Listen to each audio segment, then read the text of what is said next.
Yo, what is good, Knicks Nation? Welcome back to another Knicks Media video, and today we're going to be recapping the Knicks' dominant victory over the Detroit Pistons. I just got home from Madison Square Garden. Your boy was in attendance for the season opener. It was a playoff atmosphere, and it was a lot of fun being back at Madison Square Garden, man. Knicks fans, there's nothing like it. The Garden was rocking, and we got an awesome game to talk about. My apologies for this video coming out a couple hours after the game is wrapped up. Obviously, it takes a little bit for me to get on the LIRR and get home, but I was so excited right when I got home to make this video for you guys. So if you're just tuning into the video, please do me a favor, hit that like button and comment down below your thoughts of the game, because we saw a well-balanced effort from the New York Knicks starting unit to the bench unit. It was a great game on all facets, and I'm so excited to break it down. And of course, if you're new to the channel, make sure you hit that subscribe button. Got a lot of Knicks content coming your way all throughout the rest of the season, of course. So with that being said, let's get right into this video. So the first thing we got to talk about is look at this graphic that MSG posted.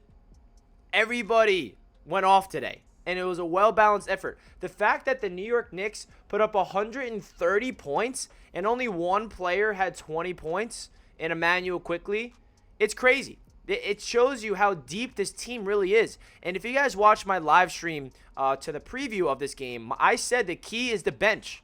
And the Knicks bench unit destroyed the Detroit Pistons bench. I mean, it was crazy what we saw. Listen, the Detroit Pistons, they're a young team. They got a win in their first game against Orlando. And this was I'm not going to call it a must-win in game number 2 of the season, but the Knicks had to get the job done after what we saw against the Memphis Grizzlies, how they forced overtime. It was a positive game despite the loss, and we saw a bounce back from R.J. Barrett in this one as well, and it was just great, man. Immanuel Quickley was a star with 20 points, 7 rebounds, 7 assists. He was doing his thing in transition. Obi Toppin was getting the Garden going crazy. Derrick Rose came in there in that second quarter and did not miss from three-point land. I mean, he scored like all of his points in a span of 5 minutes.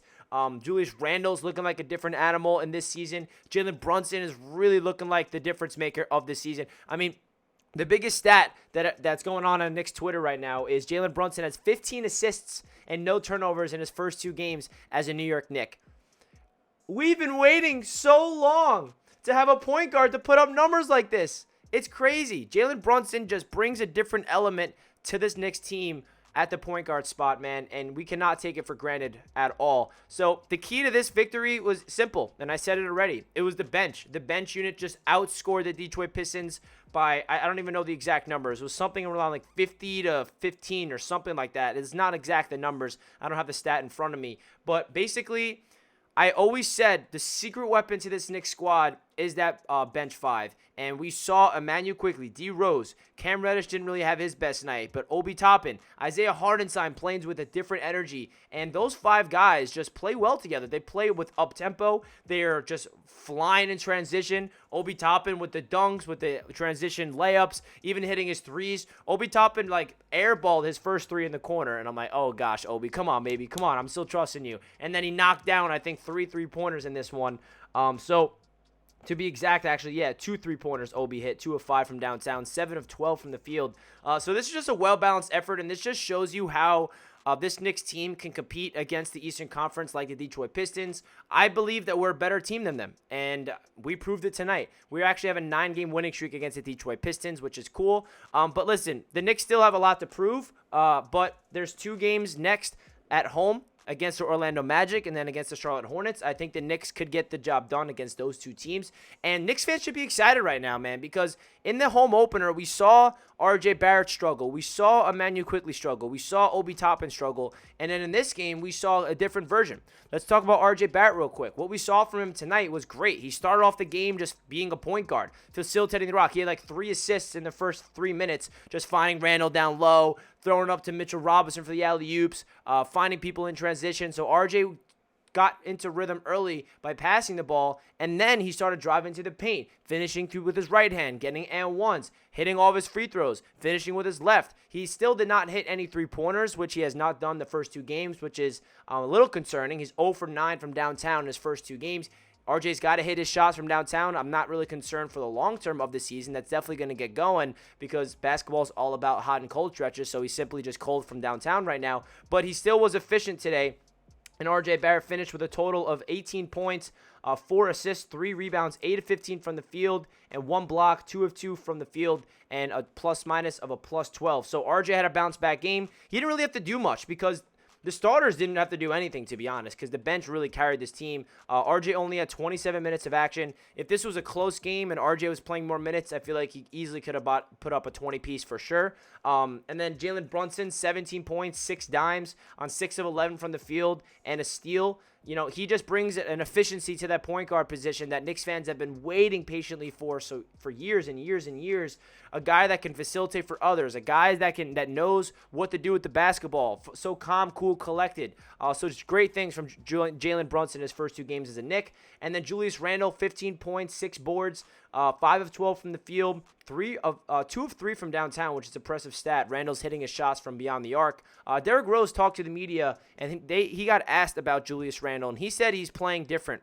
He looks like a different player. He's approaching the game in a better way than last year, and I see it on the court. The energy is different from Julius Randle. There was a cool moment where the Knicks fouled the Detroit Pistons, and the Pistons were about to shoot free throws, and he called the team together into a huddle. He's becoming that leader that we've been asking from Julius since he became a Knick. And last year, a big issue with Julius Randle from Knicks fans was more of the off-the-court issues. You know, his energy and his leadership was a problem. But I'm seeing a different Julius Randle, and I've always defended Julius through his highs and lows, and I think that he's a big piece to this Knicks team this year, and if he continues to play the way he's played the first 2 games of the season, we're going to have a very successful year this year with Julius. Mitchell Robinson in 23 minutes of action, 8 points, 5 boards, 3 of 3 from the field with 2 blocks. Basically, all you can do from Mitchell Robinson is exactly that. Evan Fournier, you know, he's just out there just being Fournier. 8 points, 3 of 8 from the field, a block and a steal, 2 of 5 from downtown. Pretty much what you expect. But the bench unit is what we got to talk about. Immanuel Quickley, 20 points, 7 dimes, and 7 rebounds. Knicks fans are so quick to just write people off, and that's us as a fan base, and that's what I've learned from covering the Knicks the past couple of years. I saw a lot of people, you know, crapping on RJ, saying he's a bum after his game. I saw a lot of people crapping on Quickley, saying he's a bum in his first game. I'm like, guys, it's literally 1 game. Can we please relax on these crazy takes that we just are turning on our players so fast? And shout out Immanuel Quickley for proving those doubters wrong in this game. Obviously, he has to prove to be consistent and do it against other teams that's not as bad as the Detroit Pistons. I understand all that. But the case is, Quickley looked very impressive tonight. He was hitting his shots from the perimeter. He was pulling up from mid-range. He was doing his patented floaters. He was getting the and ones. He was hitting his shots from downtown. I mean, he just looked great. 20 points, 7 dimes, 7 rebounds, 8 of 14 from the field, a plus-minus of a plus 27 from Immanuel Quickley. Great stuff from the year 3 guard. And then Obi Toppin. Obi Toppin is the fan favorite. I mean, everybody loves Obi Toppin. The amount of times I heard, Obi Toppin, we want Obi, and the chants at the Garden was pretty insane, to be honest. 16 points from Obi, 7 of 12 from the field, so efficient, and a block. Derrick Rose, such a big-time piece off the bench for this team, 13 points, 6 assists, 3 rebounds, no turnovers. Actually, he had two turnovers, excuse me. Derrick Rose is that guy off the bench, only 16 minutes, and he put up those numbers. Pretty crazy stuff.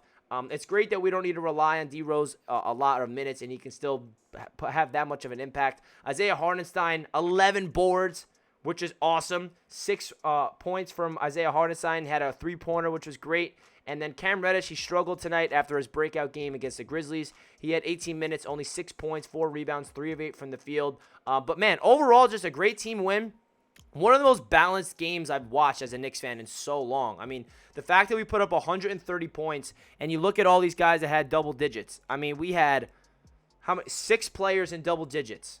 Pretty crazy stuff. Everybody with 13 or more points, and it just shows you how deep this team really is. It's going to be a new player each and every game that's going to step up, or it's going to be a well-balanced effort. And it really blows my mind that the Knicks put up 130 points without anybody putting up 25 or 30-point game. Usually that's what you see from teams when they put up that type of stat line. So very impressive victory from the New York Knicks. I don't care who the opponent is. It's the NBA. The Knicks got to be able to get the job done, and they basically cruised past the Detroit Pistons tonight. Let me know your thoughts of this Knicks victory down below in the comment section, and comment down below a Statue of Liberty emoji if you stayed all the way till the end of the video. I greatly appreciate you guys. And please, if you did not already, consider hitting that thumbs up button for your boy. It does a lot for the channel so all Knicks fans can tune into Knicks Media. I greatly appreciate all the support here on the channel. And let's get another dub on Monday night. I'll catch you guys then, and let's go Knicks. Peace out.